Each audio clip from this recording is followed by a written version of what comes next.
그럼 이제 도표의 기본적인 작성 원칙을 한번 알아보도록 하겠습니다.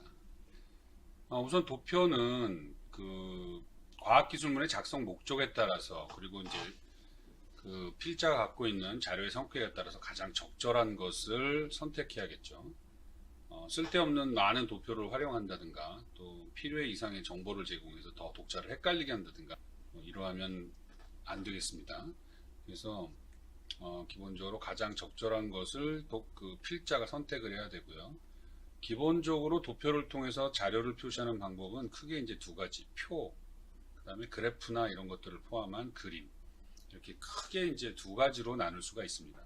보시는 것 같이 표가 있고 여기 이제 그래프로 대별되는 그림 같은 것이 있죠. 그래서 표는 보통 이제 자료를 이게 이제 행과 열로 이렇게 나누어 가지고 규칙적으로 표시를 하고요.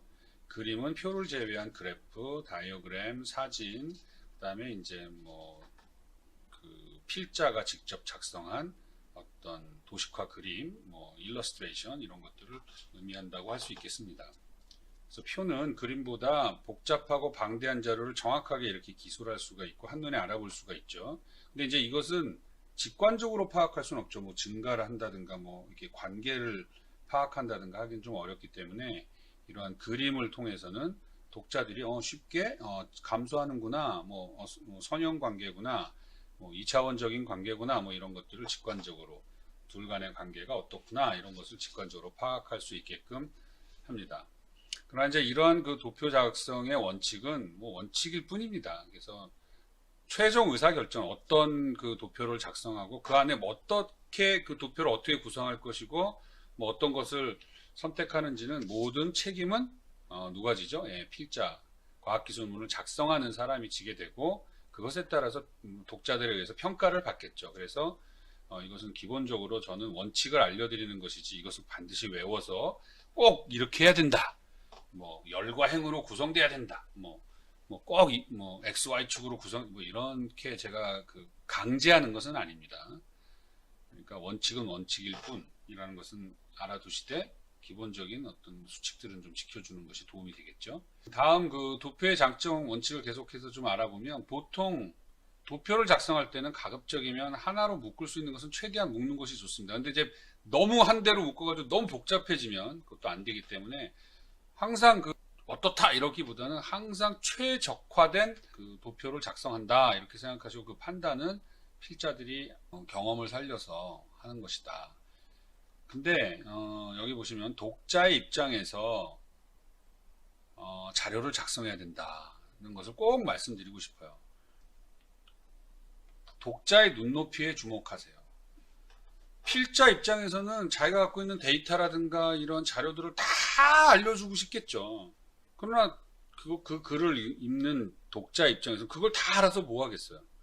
그 자료를 통해서 데이터를 통해서 그 필자가 작가가 전달하려고 하는 그 의미가 중요한 거지 그 데이터를 하나하나 다 테이블에 있는 숫자 하나하나를 다 외울 것도 아니고 그걸 다 하나하나 봐서 뭐 하겠습니까. 그러니까 내가 알려주고 싶은 이게 중요한 게 아니라 독자한테 필요한 정보를 주는 것이 제일 중요하기 때문에 이 독자의 눈높이에 주목해야 된다고 생각을 하고요. 그 다음에 이제 디테일로 가면 도표의 위치, 이거는 이제 본문 중에 이 도표를 언급하는 부분에 도표가 있는 것이 제일 좋습니다.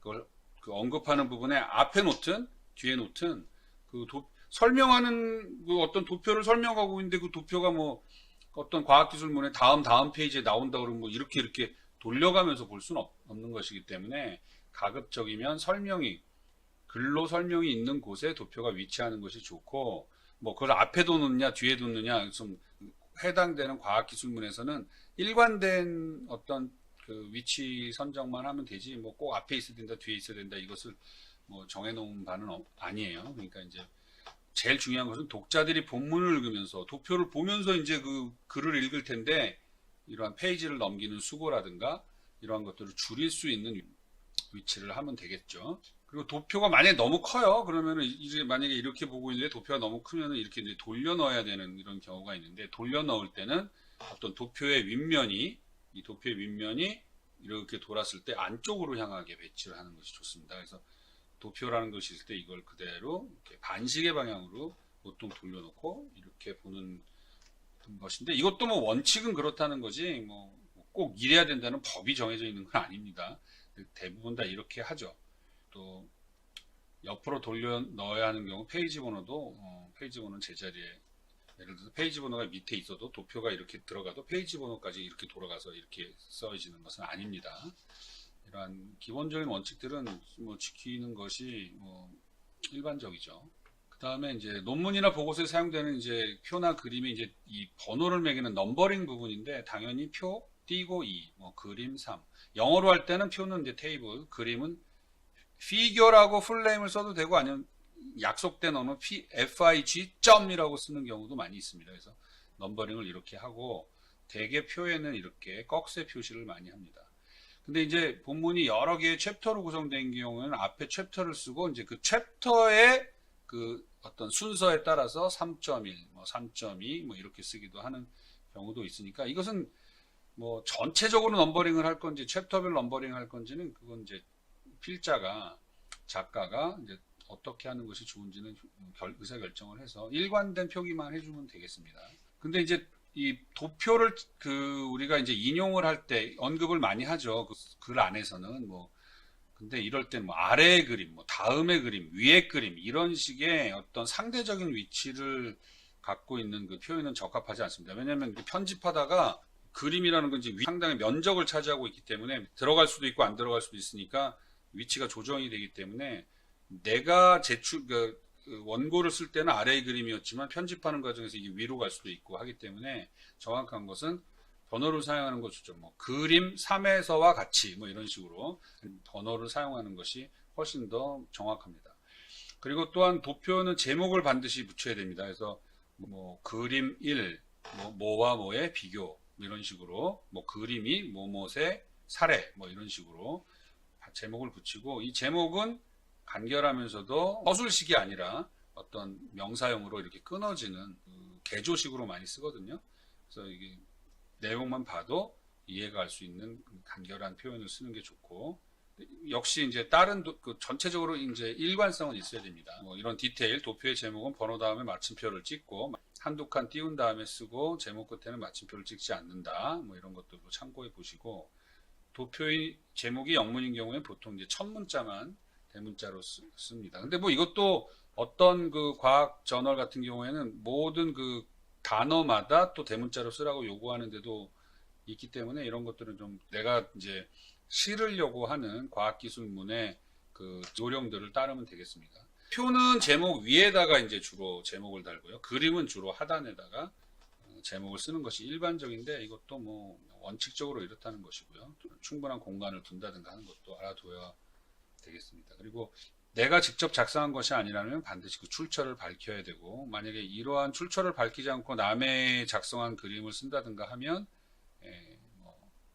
문제가 될 수도 있습니다. 물론 이제 상업적인 용도로 하면 당연히 문제가 되고요. 비상업적인 용도로 하면 크게 뭐 문제가 안 된다 이럴 수도 있지만, 보통 학술 논문이라든가 이런 경우에는 출처 없이 남의 그림을 막 쓰는 이런 경우는 없습니다. 그래서 가급적이면 모든 출처를 밝혀야 되고, 여러분들이 뭐 그림이라든가 이런 자료 화면을 인용할 때는 가급적이면 어떤 인터넷이나 이럴 때 사용 조건에 따라서 이게 이제 그냥 사용할 수도 있는지, 출처를 밝혀야 되는지, 아니면 돈을 내고 사용해야 되는지, 이런 구별들이 되어 있으니까 그런 것들을 반드시 확인한 후에 남의 그림은 사용하는 것이 좋겠습니다.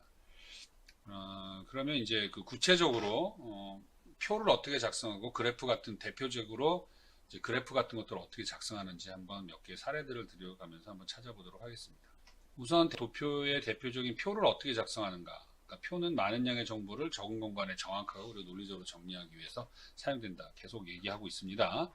보통 표는 직사각형으로 이렇게 2차원적인 배열로 행과 열을 구별해서 표시를 하고, 두 가지 속성을 갖는 자료를 표현하는데 매우 적합합니다. 세 가지 항목은 또 이 안에 또 이제 뭐 분류가 되겠죠. 근데 이제 그렇게 되면 굉장히 복잡해지기 때문에 표는 기본적으로 두 가지, 많아야 한 세 가지 정도 그 속성을 갖는 자료를 표현하는 데 쓰고요. 보통 행이나 열의 항목을 나타내는 이런 부분, 제목줄에 해당되는 혹은 제목열에 해당되는 부분들이 있고, 그 안에 이제 그 표 셀이라고 하는 이 값에 이제 그 실제로 데이터를 나타내는 부분으로 구성이 되어 있죠. 실제로 지금 그 데이터가 없는 이렇게 존재하지 않는 경우도 있거든요. 이럴 때는 해당 값이 없는 경우에는 표기를 해줘야 됩니다.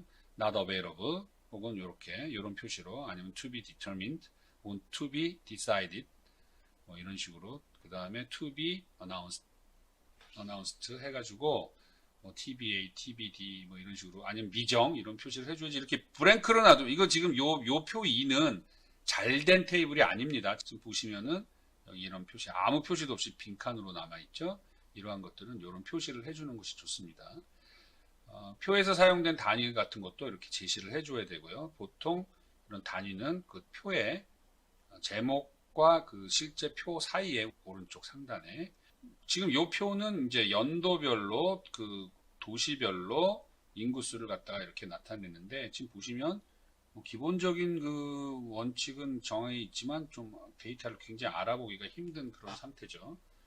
이런 것들을 그래서 조금 정리를 하면 데이터가 대부분 숫자로 되어 있기 때문에 우측 정렬을 하고 그 다음에 이제 세 자리마다 쉼표 표시를 하는 것이 좋습니다. 이렇게 1000, 100만 이런 단위로 쉼표 표시를 하고 자릿수가 한눈에 들어오도록 하는 것이 좋고 그 다음에 이제 숫자들은 이렇게 우측 정렬을 해서 비교할 수 있게 해주는 것이 좋고 근데 지금 여기 보시면은 우측에 완전히 붙어 있진 않죠. 그래서 우측에 여백을 조금 둬서 보기에 피로하지 않도록 하는 것이 조금 도움이 될 겁니다. 그리고 표의 외곽선 그 다음에 이제 표와 표 사이의 어떤 선들 그리고 항목과 데이터 부분은 이렇게 이제 굵은 선으로 보통 하고 데이터 부분은 이제 가로선을 지금 이 전에 보시면은 이 가로선이 있으니까 되게 좀 복잡해 보이잖아요. 근데 이런 가로선들 같은 것도 조금 없애보면 좀 깔끔해 보이죠.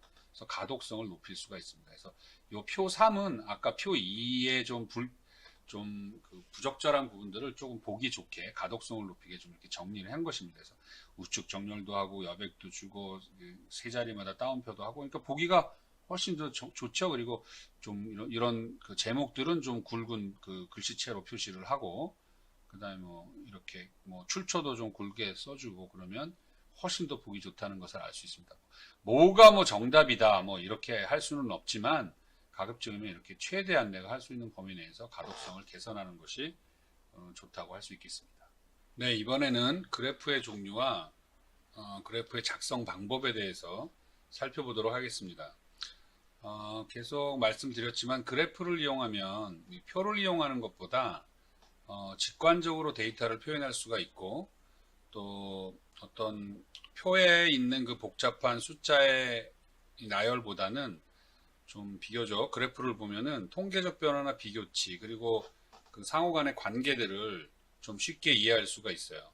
뭐 증가한다든가 감소한다든가 이런 숫자를 보고 뭐 이렇게 그것을 직관적으로 판단하는 것은 좀 어렵잖아요. 근데 이제 그래프는 데이터를 간단하고 명확하게 표현할 수 있는 좋은 방법입니다. 근데 이제 그래프를 그리는 방법이 굉장히 여러 가지가 있어요. 막대 그래프, 흔히들 많이 봤을 거예요. 꺾은 선 그래프, 원 그래프도 있고요. 분산형 그래프, 뭐 이런 다양한 이제 그 방법들이 있어요. 이제 그래프를 그리는 게 뭐 일일이 뭐 사람이 손을 뭐 이렇게 점을 찍어가지고 뭐 줄자 갖고 이렇게 선을 이렇게 그어서 되는 건 아니고요. 실제로 이제 이 그래프를 그리는 많은 소프트웨어들이 있어요. 뭐 가장 쉬운 게 뭐 마이크로소프트 같은 데서 나오는 엑셀이라든가 이런 데 보면 이제 그래프를 그리는 툴이 있고 또 뭐 공학에서는 이제 뭐 시그마 플롯이라든가 이런 다양한 그 전문적인 툴이 있거든요. 그래서 이런 거를 좀 쓰면은 그 그래프를 좀 쉽게 그릴 수가 있어요. 특히 이제 공학을 전공한다든가 하는 사람들은 반드시 이런 그 그래프 그리는 전문 툴을 공부를 해야 되는데 뭐 소프트웨어라는 게 그래요. 쓰기 전에는 굉장히 어려워 보이지만 막상 쓰고 나면 그렇게 어렵지 않습니다. 사실 지금 이렇게 제가 동영상을 녹화하고 동영상을 편집하는 것도 사실은 이 코로나 때문에 배우게 됐거든요. 배우고 나니까 처음에 배우기 전에는 되게 동영상 한 번도 뭐 이렇게 편집해 본 적도 없는데 뭐 좀 어려웠는데 막상 해보니까 사실 굉장히 쉽더라고요.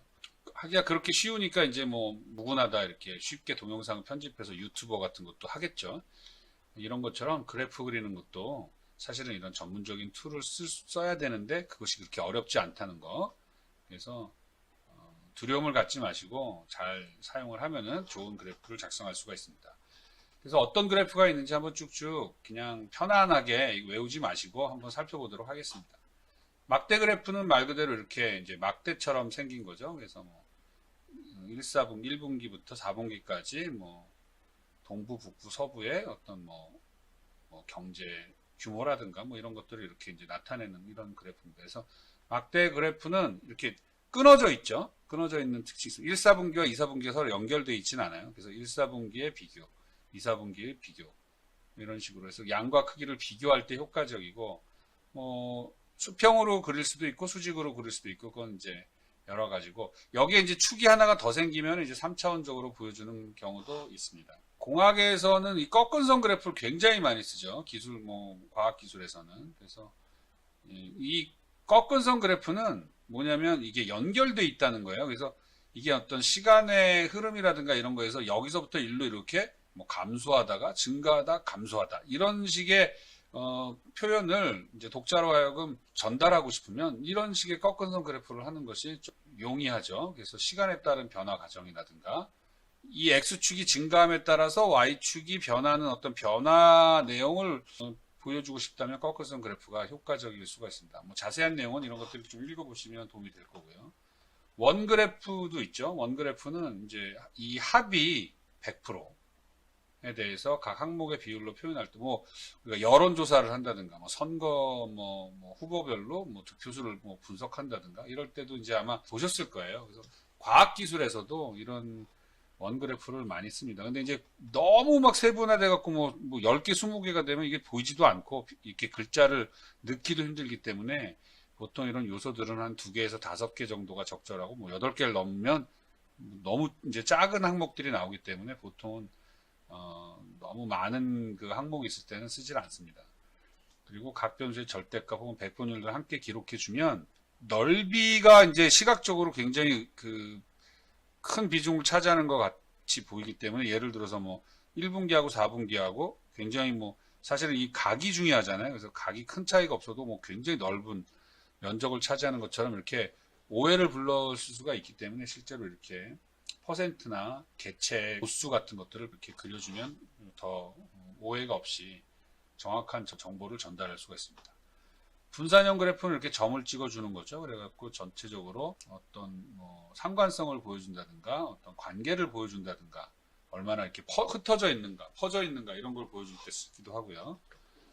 방사형 그래프도 있습니다. 그래서 이렇게 축을 잡아가지고 상대적인 분포나 이런 것들을 하는데 어떤 그래프를 선정해야 될지 정답이 있는 건 아닙니다. 자기가 보았을 때 내가 말하려고 하는 내가 독자들에게 어떤 강조하려고 하는 부분이 잘 드러나는 그래프가 좋은 거니까 이런 경우는 이걸 써라 이렇게 정답이 있는 건 아니지만 여러분들이 이제 과학 기술 글쓰기를 자꾸 하다 보면 조금씩 경험적으로 이런 경우에는 이런 그래프를 쓰는 것이 좋겠구나 이런 이제 자연스럽게 적응이 될 거라고 생각을 합니다.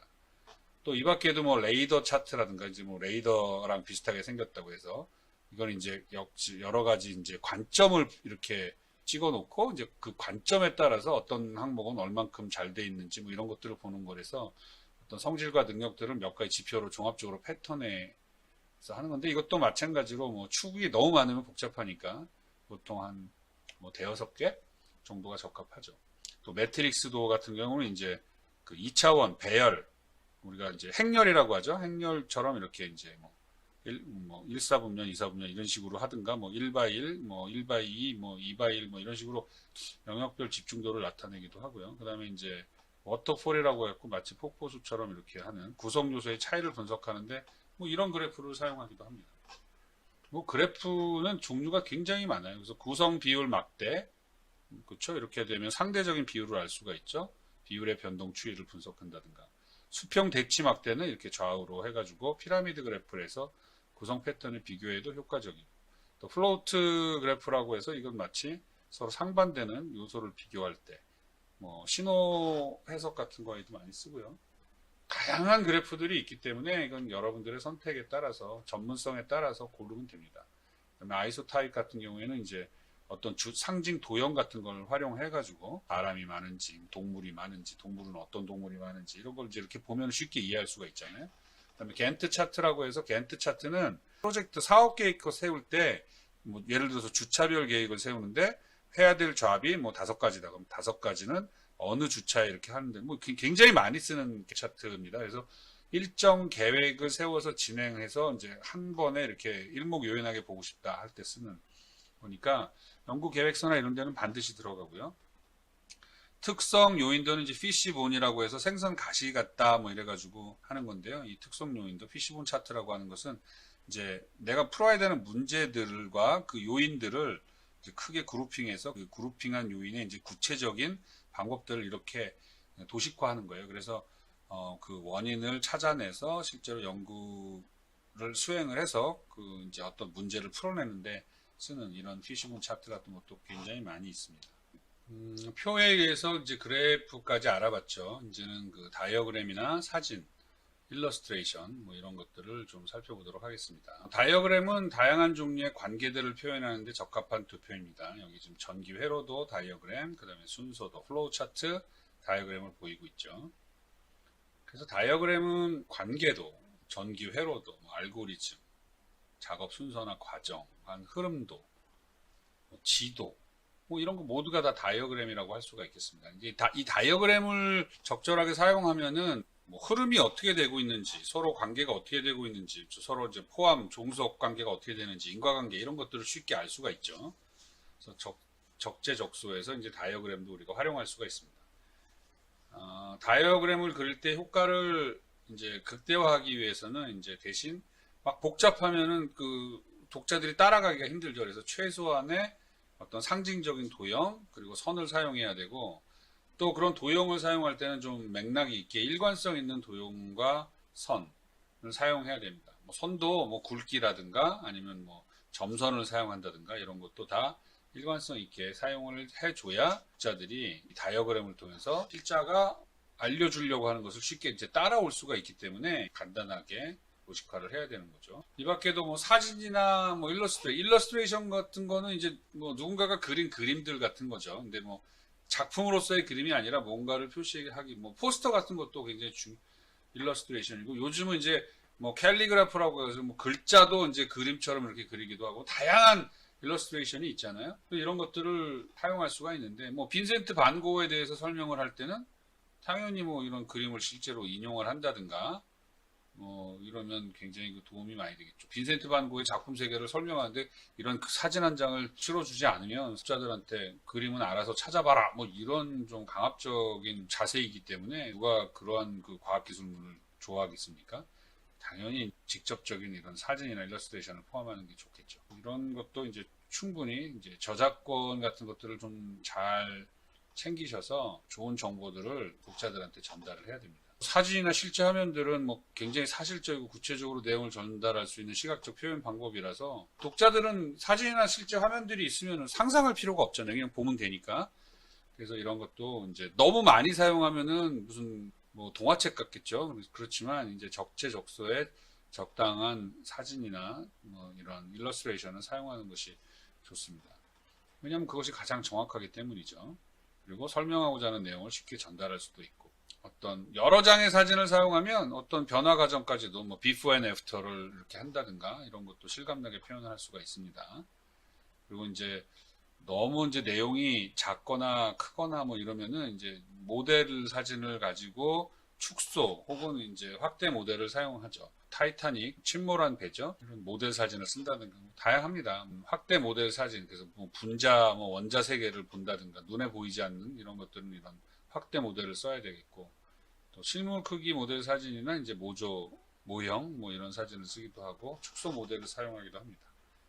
뭐 이러한 것은 뭐 계속 말씀드리지만 어떤 법칙이 있는 것이 아니라 필자가 이제 어떠한 정보를 독자들한테 전달할 거냐의 목적에 따라서 가장 효과적인 그러한 그 이미지나 사진 이런 것들을 활용하면 되겠죠. 주로 이제 대부분의 이제 이러한 그 다이어그램, 사진, 일러스트레이션을 요즘 수작업으로 하는 사람은 저는 뭐 제주에는 거의 없고요. 이미 다 이제 컴퓨터에 의해서 소프트웨어에 의해서 뭐 다이어그램을 그리는 기본적인 뭐 하다못해 이 파워포인트 같은 데서도 다이어그램을 그리는 툴박스라든가 이런 것들을 공급을 하거든요. 그래서 이제 고도로 된 복합적인 칼라로 된 도면 같은 도면이나 사진 뭐 이런 것들을 할 수가 있습니다. 바야흐로 이제는 그 텍스트의 시대가 아니라 이미지, 2D, 2차원 이미지의 시대를 넘어서 이제 3차원 혹은 어떤 감성까지 이제 어떤 소통의 도구로 사용되는 4D, 5D의 그 시대를 맞이하고 있어서 뭐 이제 컴퓨터에 의해서 뭐 소프트웨어로 뭐 어떤 시각적인 자료들을 처리한다? 이거는 이제 뭐 그걸 할 줄 아느냐, 뭐 할 줄 있냐 없냐를 이제 물어보는 시기도 지난 것 같아요. 뭐 여러분들 그 대학생들한테 뭐 워드 프로세스를 쓸 줄 아세요? 이런 거 물어보지 않죠. 마찬가지로 이제 뭐 2차원 이런 시각적인 자료를 이미지들을 다루는 소프트웨어를 쓸 수 있습니까? 없습니까? 이런 것도 물어볼 수 있는 것들이 아니에요. 왜냐면 기본적으로 다들 하니까. 뭐 엑셀 같은 걸 이용해 가지고 뭐 그래프를 그린다? 이거를 대학생이 못한다? 이거 상상하기 좀 어렵잖아요. 그러니까 대부분 다 이런 뭐 그래프를 그리는 소프트웨어라든가 뭐 이미지를 하는 뭐 포토샵이라든가 뭐 일러스트레이터라든가 뭐 아도브사에서 나온 뭐 소프트웨어 또 심지어는 요즘 이제 동영상 이런 거 때문에 뭐 영상을 편집한다든가 동영상을 촬영을 한다든가 뭐 이런 것들은 이제 기본적인 툴들로 변해가고 있죠. 뭐 거의 워드 프로세서나 뭐 인터넷 브라우저랑 거의 같은 레벨입니다. 그래서 뭐 스캐너를 이용해가지고 이제 뭐 이렇게 디지털화 할 수도 있는데 뭐 스캐너를 쓰는 사람과 못 쓰는 사람 뭐 초창기에는 그런 게 중요했는데 요즘은 스캐너를 못 쓴다? 이런 건 상상하지 않습니다. 뭐 핸드폰을 사용하지 못합니다. 이거 뭐 거의 같은 레벨이라고 봐야 돼요. 그래서 여러분들은 이런 뭐 다이어그램이나 지금 뭐 그래프 뭐 표 뭐 이런 지금 도표에 대해서 우리가 학습을 하고 있는데 이런 자료들이 대부분 이제 컴퓨터로 의해서 만들어지고 그렇게 어렵지 않은 소프트웨어에 의해서 생성하거나 수정하거나 가공할 수 있다는 것을 꼭 명심하시고 내가 아직까지 이러한 그 그림이나 사진 뭐 이미지를 편집하는 도구를 하나도 알지 못한다. 심지어는 뭐 그래프를 그리는 도구를 내가 사용하지 못한다? 이러면은 조금 공부를 좀 하셔야 돼요. 요즘은 뭐 유튜브나 이런 데서도 사용법 설명 같은 거 잘 나와 있으니까 굳이 뭐 그걸 배우러 뭐 학원을 다니고 이러지 않더라도 그런 것들을 좀 학습해 놔서 최소한 글은 워드 프로세서로 그림은 뭐 어떤 이미지 편집기로 그 다음에 이제 3차원 혹은 동영상 뭐 이렇게까지도 좀 여러분들이 자유자재로 다룰 수 있으면 이런 건 도구이기 때문에 이제 내가 이제 어떤 영역의 전문가가 되면 이런 툴들이 나를 빛내게 할 수 있어요. 내가 좀 표현하고 싶은 걸 더 자유롭고 아주 다각도로 다양하게 표현할 수 있도록 해주기 때문에 여러분들을 좀 더 풍성하게 만들어주는 툴이 될 겁니다. 그리고 이제 인터넷이나 상용 데이터베이스 이런 걸 보면은 이제 일일이 내가 그리지 않아도 다운을 받는다든가 아니면 뭐 유료로 사용권을 내가 구입을 해가지고 사용하는 경우도 있고요. 이제 저작권이나 출처를 밝혀서 사용하면 되겠습니다. 절대 이 하드웨어나 뭐 스캐너 뭐 이런 거 너무 어렵게 생각하지 마시고요. 한번 해보면 다 할 수 있는 겁니다. 왜냐하면 이런 그 도구를 개발해서 공급하는 사람들은 목적이 뭐겠어요? 아무것도 모르는 초보자도 쉽게 사용할 수 있도록 만들어주는 게 이 사람들의 목표잖아요. 그러니까 사용자 입장에서는 굉장히 쉽게 사용할 수 있다는 거. 저는 늘 얘기지만 그 전자레인지를 많이 비교합니다. 전자레인지의 그 마이크로웨이브를 이용한 원리는 굉장히 복잡한 첨단 기계지만 전자레인지를 사용하는 방법은 너무 쉽잖아요. 그냥 시간만 설정하고 버튼만 누르면 데펴지잖아요. 그런 것처럼 이런 우리가 도표를 작성하는 혹은 수정하는 이런 소프트웨어들은 굉장히 쉽게 사용할 수 있다는 거 자신감을 갖고 임해 주시기 바랍니다. 거꾸로 이런 소프트웨어를 사용할 줄 모르는 대학생 실제로 이제 사회에 나가면 어차피 써야 되기 때문에 어차피 배워둬야 될 거라면 여가 시간을 이용해서라도 빨리 배워두는 게 좋겠죠. 다음은 이제 단위와 수식에 대한 얘기인데요. 단위와 수식은 당연히 어떤 표준화된 국제 표준 양식을 따라야 되잖아요.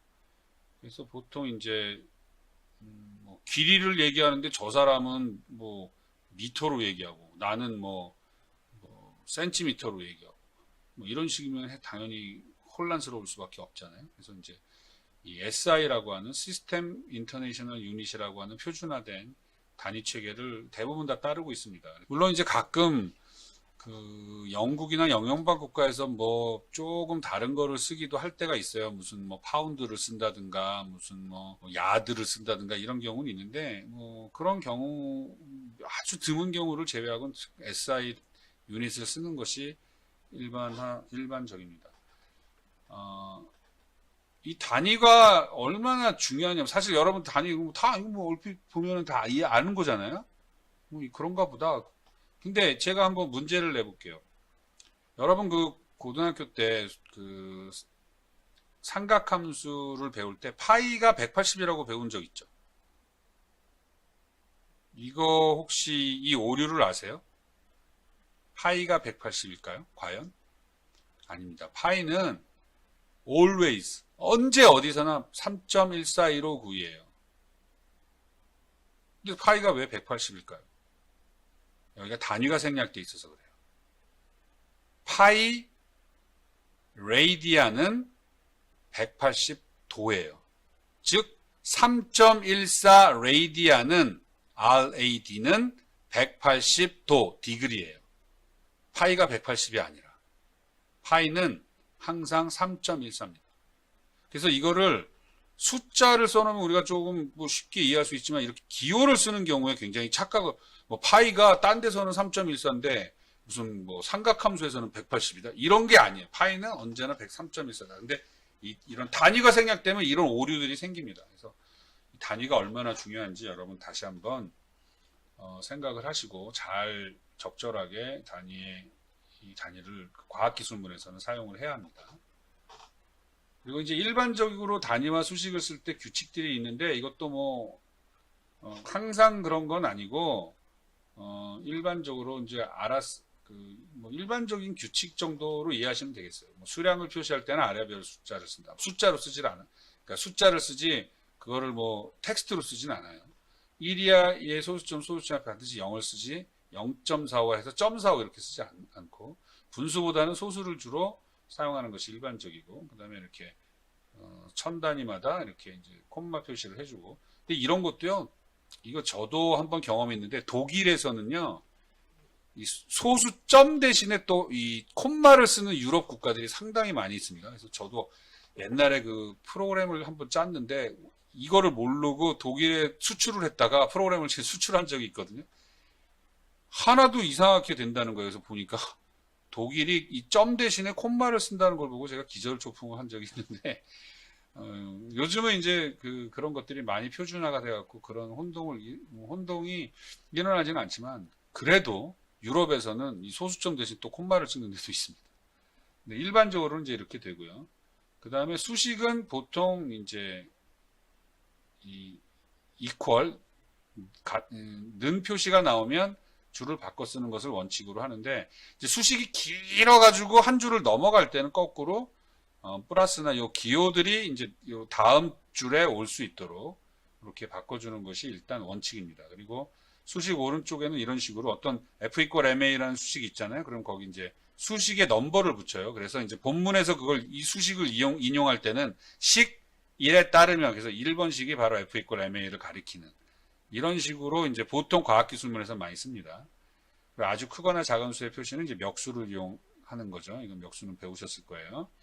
그 다음에 백분율은 이건 뭐냐면 숫자와 퍼센트 사이를 띄지 않는다. 그래서 75 띄어쓰고 퍼센트가 아니라 75 붙여서 띄어쓰기. 단위를 이렇게 다 붙였어요. 숫자 다음에.